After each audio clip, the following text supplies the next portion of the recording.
I'm going to prove to you that money can buy happiness, and I'm also going to show you how to make more of it. But before we get there, let's address the pink elephant in the room. Now, you've heard this saying a whole lot, and there's a lot of people that think that money is the root of all evil. And to them, I say, give me your money and stop working. Because here's the reality. Why would you continuously work every single day or every single week or every single month for all of these different years if you think that something is evil? Because you think about it, if you think that something is evil, why would you continue to participate in it? Now, there's a reason why I say that they say money's the root of all evil, because it's not really something that they believe. And they don't believe it because if they did believe it, they would not keep working all of these hours, months, and years and taking out of their life to dedicate to something that's evil. Why would they do that? And the reality is, it's the love of money and the lack of money that's the root of evil. When you think about people that don't have money, people would do some desperate things for money. When people, like they don't have enough food to feed their children, they would go rob somebody and do things out of their character because they lack money. And then you have people on the total flip side. They're just so immersed with money that they would do anything to get it. Because I remember one of my mentors, he said, love the people and use the money. But there's a lot of people that use the people to love the money. And those people are on the other side, and you never want to be that either. But when it comes to money being evil, it's the love of money and the lack of money that's the root of all evil. And when people say that money can't buy you happiness, that's actually one of the biggest lies that's ever been told to keep people from pursuing wealth and cause people to feel good about not having what somebody else does when it comes to people that's working for other people. Because here's the reality, and I want to say this first and foremost. I am not saying that wealthy people are wicked. I'm not saying that no way, shape, or form whatsoever. However, what I am saying is that there are a lot of wealthy people that have people that are not wealthy at all working for them, and it's like they need these people's energy and efforts, and they need this workforce to continue to build their wealth. Now, it's not to say that they're using these people, but they're utilizing these people to continue to build their infrastructure, if you will. And sometimes they want to make these people feel good about where they at to keep them, in their infrastructure, if you will. So I think that, again, I want to point that out because there's two sides, to every different perspective that we all have when it comes to money. But to say that money doesn't buy happiness is a big lie, and I'll prove it to you.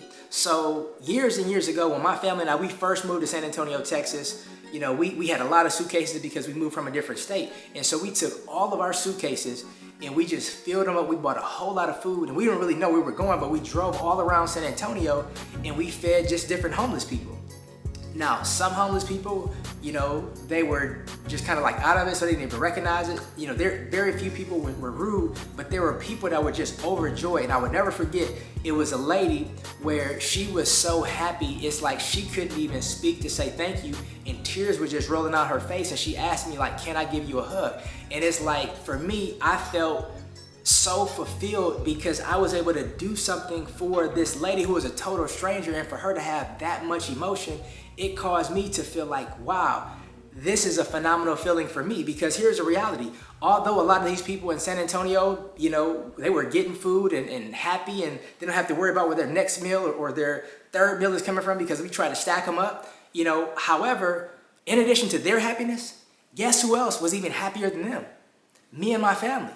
Because there's a famous saying that's also said that it's more blessed to give than to receive.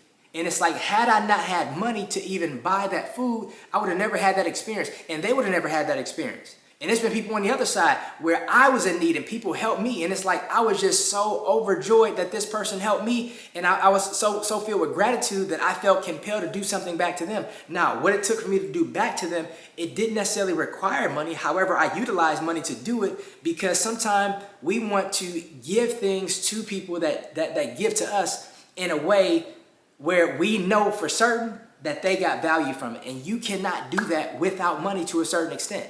And I will say this, a lot of people who say that money can't buy you happiness are typically people that have a lot of it.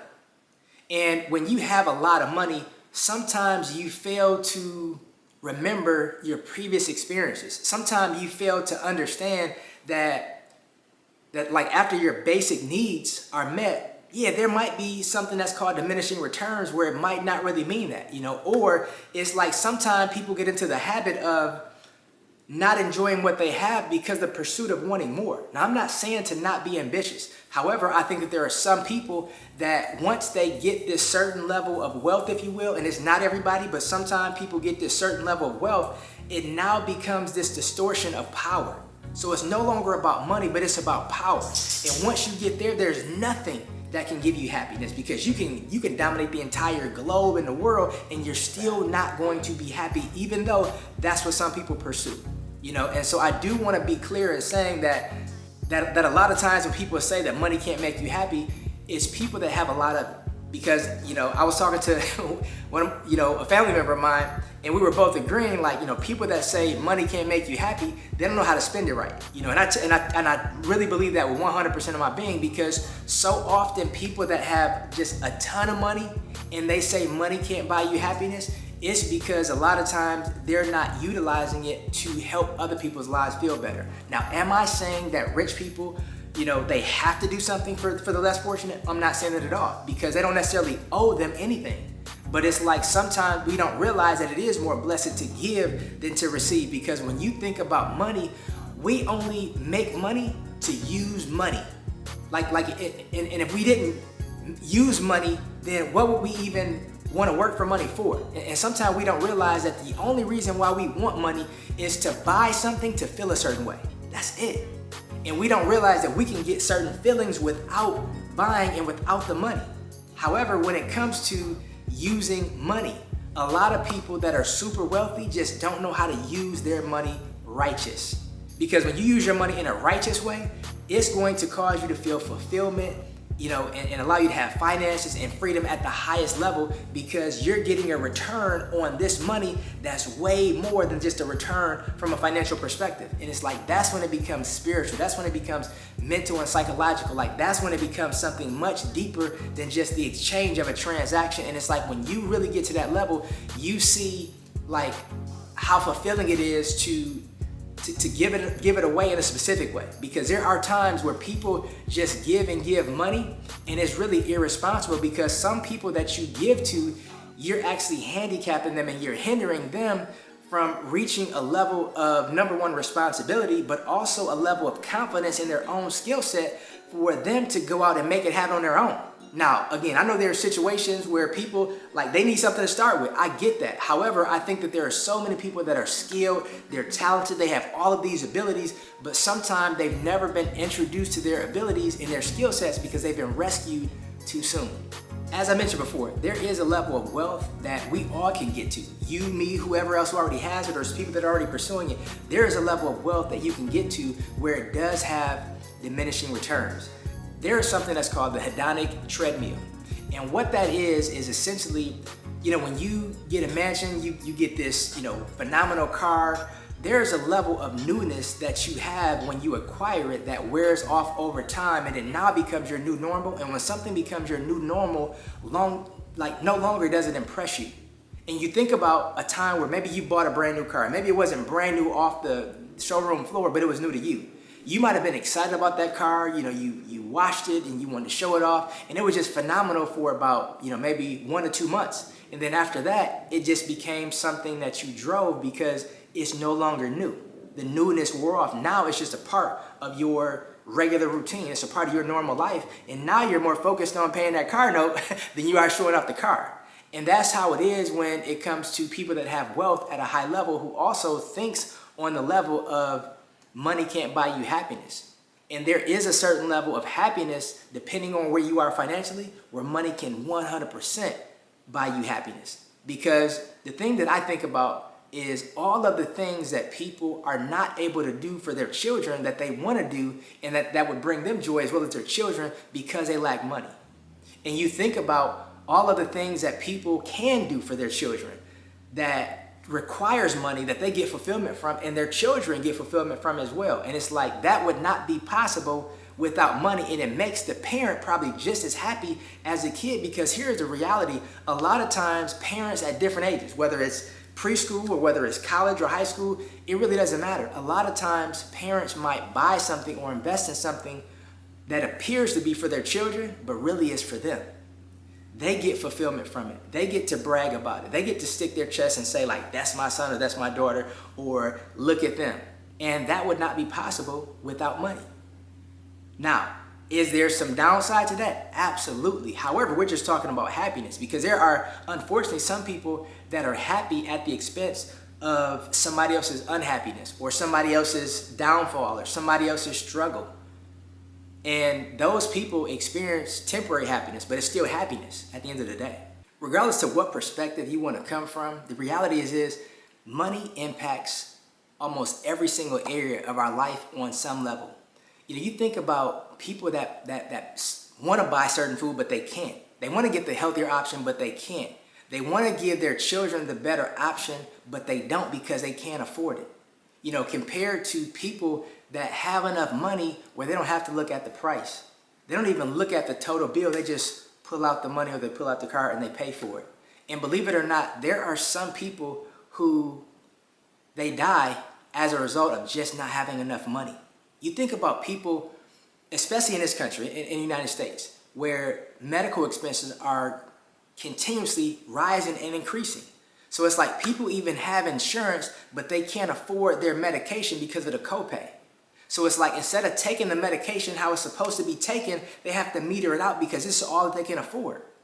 And you think about, there are some people who need every single dose of their medication just to stay alive. And because they don't have the money, they end up dying of different complications or the lack thereof when it comes to their medication keeping them, you know, functioning at a certain high level, and then they get stressed out because they don't have enough money, and then that kills them. And something else that money does, it affects your focus on time.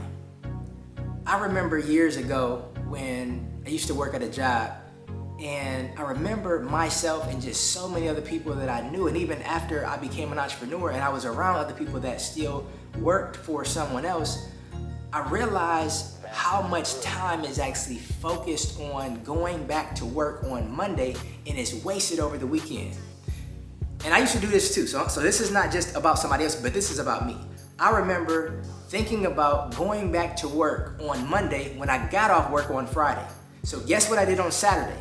I thought about going back to work on Monday. And guess what I did on Sunday?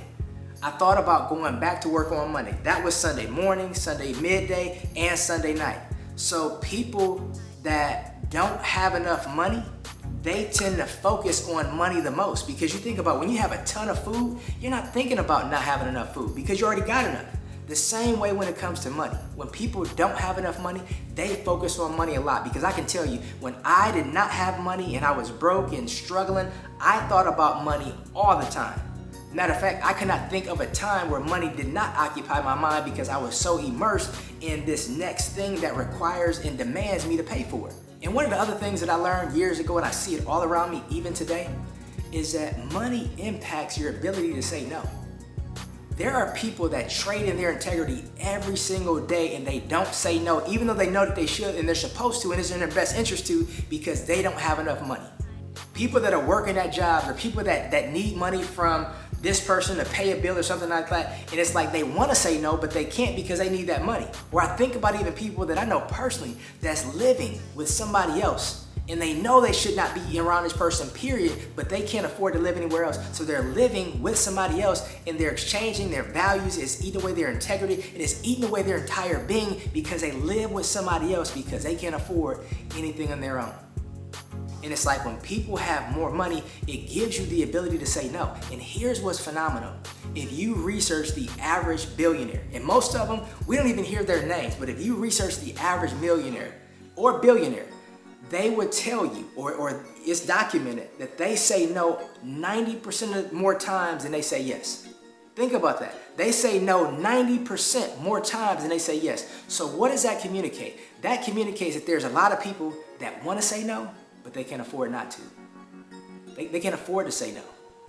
And so people tend to say yes to things that they know they're going to regret later on because they're regretting it right now.